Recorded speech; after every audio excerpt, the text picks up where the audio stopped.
29 and I find myself wondering, what did happen to the last 10? I ran away with my life, fast forward, never turn back again. It's kind of funny that the more we pass time, the more we need to set them rewind.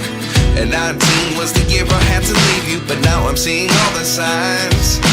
Is this really happening? I can't believe it's true. I'm just as surprised as you.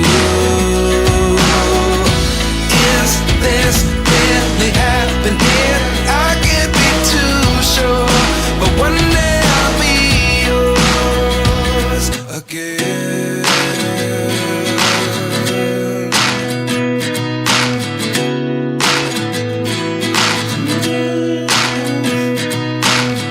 Life lessons come one in a dozen. The other 11 give something from nothing. I sit here looking for an answer. Maybe the biggest question was in the last chapter. You gave me the soul I have today. Without you I never could have moved away.